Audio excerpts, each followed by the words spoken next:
ही story आहे चायनामधील 375 बूट क्रमांकाच्या बसची. ही चायनामधील सत्य घटना. या स्टोरीमध्ये एक रहस्य सुद्धा आहे. ते आजपर्यंत चायनामधील कुठल्याही पोलीस अधिकाऱ्यांना, कुठल्याही माणसांना, कुठल्याही पॅरानॉर्मल रिसर्च करणाऱ्या व्यक्तींना आजपर्यंत याचा उलगडा करताच आला नाही.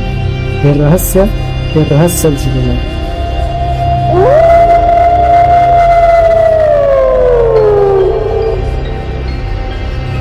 19 नोव्हेंबर 1995 चायनामधील युआन इथून ही बस हाँगकाँग व्ह्यू पर्यंत जायची. त्याचं अंतर 16 किलोमीटर आहे. ही एकदम लेट नाईट मध्ये काम करणारे जे लोक होती त्यांच्यासाठी ही बस होती. कारण नंतर बसच नव्हती. 16 किलोमीटर अंतरावरती कुठली बस नव्हती त्याच्यामध्ये, म्हणून लोक त्या बसने जायचे. नेहमीप्रमाणेच ही बस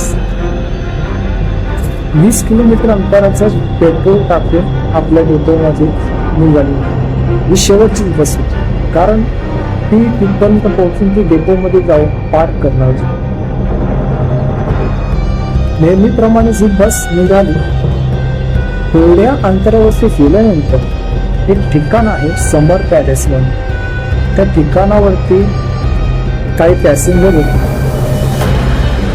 पॅसेंजर आतमध्ये चढले तेव्हा त्यांनी बघितलं की बसमध्ये कंडक्टर आणि ड्रायव्हर हे दोघेच होते. पूर्ण बस खाली होती. बसमध्ये चढणाऱ्यांपैकी 2 कपल होते. एक 70 वर्षाची एक वृद्ध महिला होती आणि एक 20 ते 22 वर्षाचा एक तरुण मुलगा होता. जी महिला होती ती समोर बसली होती कंडक्टरच्या मागे आणि जो मुलगा होता तिच्या साईडला बसला होता, जो वृद्ध महिलेच्या शेजारी.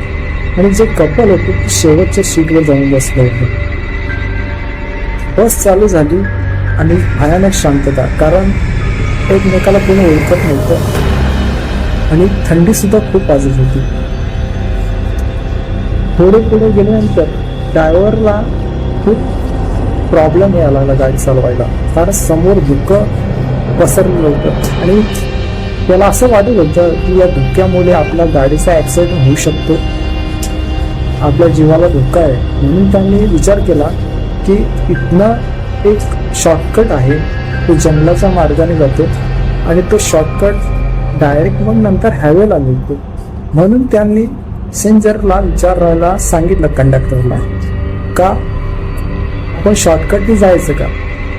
वृद्ध महिला आणि जो मुलगा होता त्याने सांगितलं की आम्हाला का प्रॉब्लेम नाही, तुम्ही जाऊ शकता, आम्हाला मिळू शकतात. आणि जे मागचे जे कपल होते त्यांनी या गोष्टीला नकार दिला, कारण ते सांगायला लागले की आमचं घर इथे 2 ते 3 मिनिटातच येणार आहे, तर आम्ही इथेच उतरतो, तुम्ही वाटलं तर इथनं त्या मार्गाने जाऊ शकता.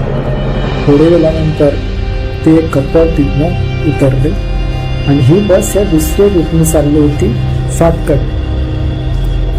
जसजसा ड्रायव्हर पुढे गेला तर तसा भयानक शांतता. ड्रायव्हरला पुन्हा तिथे धोका दिसायला लागला, पुढचं काही दिसत नव्हतं. म्हणून ड्रायव्हरने सुद्धा नाविलाजाने हळूहळू बस चालवत निघालो. कसे बसे बस चालवायचा. आत्ता मात्र बसमध्ये शांतता पसरली होती. बसमध्ये एकमेकाला कोणी ओळखत नव्हते. वृद्ध महिला आणि जो मुलगा होता ते सुद्धा एकमेकाला ओळखत नव्हते.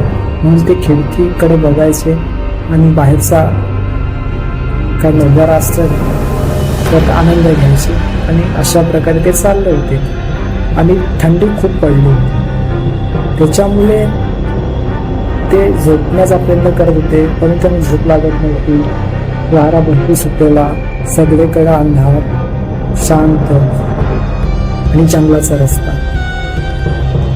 पण थोडे वेळानंतर ड्रायव्हरने अर्जंट ब्रेक मारला. हे बघून तिथं जो मुलगा होता त्यांनी ड्रायव्हरला सांगितलं की तुम्हाला काय अक्कल विकल आहे का नाही, एवढ्या रात्री तुम्ही बस का थांबवली. बस ड्रायव्हरने मागे वळून बघितलं आणि त्याला सांगितलं ते समोर 3 व्यक्ती रस्त्याच्या मध्यभागी आहे आणि त्यांच्यामुळे मी ब्रेक मारला आणि त्यांनी मला इथे हात दिला. तो मुलगा सांगायला लागला की इथे कोणतं गाव नाही आणि एवढं मोठे जंगल आहे आणि इथे ही माणसं कशी काय असे जे गोष्टी करत होते. पण ते गोष्टी करत असताना ते तिघेही बसच्या आतमध्ये आले आणि त्या बसच्या आत आल्यानंतर त्यांनी बघितलं जे बसलेले होते एक वृद्ध महिला, हा मुलगा कंडक्टर ड्रायव्हर यांनी त्यांच्याकडे बघितलं होतं. तर ते तिघे जण होते. एक मध्यभागी होता, त्यांनी 2 माणसांच्या जे 2 व्यक्ती होते त्यांच्या खांद्यावरती हात ठेवलेला होता. असं वाटत होतं की हा दारू प्यालेला असेल किंवा आजारी असेल म्हणून ते त्याला घरी पोहोचवते अशी फिलिंग येत होती. ते मागच्या सीटवरती जाऊन बसले. पण इथे जी वृद्ध महिला होती ती सतत मधला जो व्यक्ती होता त्याच्याकडे बघत होती. त्या व्यक्तीच्या समोर केस असे होते, त्याचा चेहरा काही दिसत नव्हता. समोर फक्त ते असं पसरलेले होते आणि चेहरा दिसत नव्हता. महिलेने बघितलं होतं की याच्यापैकी जो मधला माणूस आहे त्याच्या अंगावरती एकदम जुने कपडे आहेत, एकदम बनलेले कपडे आहेत. राजे महाराज जसे पूर्वीच्या काळी ह्या असे कपडे घालत होते त्याच प्रकारचे कपडे आम्ही घातलेले आहेत. म्हणून ती आश्चर्यचकित झाली, तिला अस्वस्थ वाटलं आणि तिने कंडक्टरला जाऊन सांगितलं हा जो मधला व्यक्ती आहे त्यांनी कपडे एकदम जुने कसे काय घातलेले आहेत. पण कंडक्टरने सांगितलं की इथं पुढे एक नाटकाचं थिएटर आहे, कदाचित हे व्यक्ती तिथनं झालेलं असतील, त्यांना गाडी भेटली नसेल म्हणून ते इथे चालत आले असतील. पण ती वृद्ध महिला होती हे मानायला तयार नव्हती, कारण तिला वेगळंच वाटत होतं. तिच्या डोक्यामध्ये हेच चालू होतं. थोडा वेळ झाला, वृद्ध महिला आपल्या जागेवरती बसली. तो ड्रायव्हर गाडी चालवत होता.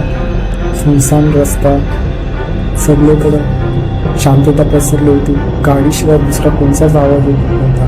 पण मध्ये जी वृद्ध महिला होती ती मागे वळून त्या माणसाला बघायला तिच्या मनामध्ये जरा भीती वाटायची, मग जरा शंका वाटत होती. पण थोडे वेळानंतर बस एकदम जवळ आली होती. पॉम्प्टन हिलच्या एकदम जवळ आली होती. 4-5 किलोमीटर अंतर राहिलं होतं. तेवढ्यातच बस ड्रायव्हरला एक मांजर दिसलं. रस्ता अचानक आला होता म्हणून ड्रायव्हरने अचानक ब्रेक मारल्यामुळे तिचा तोल गेला आणि ते डोळ्याच्या तिथपर्यंत सांगते खाली पडता ती असेल आणि पुढे गेलं. त्या वृद्ध महिलेने तिथे आरडाओरडा करायला सुरुवात केली. कंडक्टर आणि ड्रायव्हरने गाडी थांबवली. म्हटलं काय झालं, माझ्याकडची जी पर्स होती ही या मुलाने चोरली आहे. जेव्हा तुम्ही ब्रेक मारला तेव्हा माझ्याकडची पर्स ही निसटली आणि या मुलाच्या समोर पण होती. ही मुलाने घेतली, लपवली. असं करता हे दोघांमध्ये इथं वाद निर्माण झाला. तेव्हा जो मुलगा सांगत होता मी इथेच बसलो, तर तुमची पर्स नाही घेतली. कंडक्टर आणि ड्रायव्हरने ते दोघांना सांगितलं समोरच पोलीस स्टेशन आहे, तुम्ही इथेच उतरा. दोघे बसच्या खाली उतरले. बसकर मुलगा त्याला बोलले मला मी बसमध्ये असताना जो मध्ये बसलेला व्यक्ती होता त्याच्या चेहऱ्यावरती पहिल्यांदा केस बघितले आणि वाऱ्याने जेव्हा हल्ले तेव्हा मला त्याचा चेहरा दिसलाच आणि मी त्यांच्या पायाकडे लक्ष दिलं तर त्यांचे पायच नव्हते. हे ऐकून तो आश्चर्यचकित झाला आणि त्यांनी त्या महिलेला विचारलं आपण तर वाचलो, मग बस आणि कंडक्टरचं काय. मग त्यांनी तिथे पोलीस स्टेशन घातलं आणि पोलीस स्टेशनमध्ये गेल्यानंतर तुम्हाला माहिती आहे की अशा हॉरर किंवा अशा कोणत्या गोष्टींवर पोलिसांचा विश्वास नसतो. त्याप्रमाणे तिथे तसंच झालं. पोलिसांनी याच्याकडे कामाला गेलं. तुम्हाला वाटलं असेल की ही स्टोरी इथे संपली असेल, हे सुटून बसमधनं बाहेर पडावं, पण मित्रांनो ही स्टोरी इथे संपलेली नव्हती. तर दुसऱ्या दिवशी पोलिसांना अशी बातमी मिळाली की एक बस डाउनटाउन बीच पासून 100 किलोमीटर अंतरावरती पाण्यामध्ये पडलेली आहे. तेव्हा पोलिसांनी विचार केला, काल रात्री आपल्याला दोघेजण आले होते, त्यांनी सांगितलं होतं की एक बस आहे, त्याच्यामध्ये कंडक्टर आहे आणि 3 व्यक्ती आहेत. ते व्यक्ती राजा महाराजांचा ड्रेस घालून बसमध्ये बसलेले आहेत आणि त्यांना पायच नव्हते आणि चेहऱ्यावरती त्यांचा चेहराच गायब झाला. बघून मात्र पोलिसांना हे वेगळं वाटलं, म्हणून त्यांनी सीसीटीव्ही फुटेज तपासायला सुरुवात केली. तर मित्रांनो, ज्या ठिकाणी हे दोघे जण उतरले होते तिथपर्यंत सीसीटीव्ही अवेलेबल होतं. त्याच्या पुढचं जे रूट होतं तिथल्या कुठल्याही सीसीटीव्ही मध्ये ह्या बसचा पत्ताच लागला नाही. कुठल्या सीसीटीव्ही मध्ये ही बस दिसली नाही. आणि ही डेपोमधनं जेव्हा सुटली होती बस, तेव्हा या बसमध्ये फक्त आणि फक्त 20 किलोमीटर जाईल एवढंच पेट्रोल टाकण्यात आलं होतं. पण ही बस 100 किलोमीटर अंतरावरती कशी काय आली, हाच एक प्रश्न पोलिसांना पडला होता. हे शक्य नव्हतं. हॉटन हिलला जो रस्ता जात होता तो रस्ता एकच होता आणि त्या रस्त्याला सगळीकडे सीसीटीव्ही कॅमेरा लावलेलं होतं. तर हे दोघे जण उतरले होते तिथपर्यंत सीसीटीव्ही कॅमेरामध्ये ही बस दिसली होती. परंतु हॉटन हिल मध्ये जाण्याचा जो रस्ता होता तिथे कुठेही सीसीटीव्ही मध्ये या बसचा असा पत्ता लागला नाही. नंतर पुढे या घटनेचा खूप शोध लावण्याचा प्रयत्न केला की बस मध्ये कोण होतं, काय झालं होतं, ही बस कुठपर्यंत कशी काय पोहोचली. परंतु मित्रांनो, ह्या बसचा आजपर्यंत तपास पूर्णच राहिलेला नाही.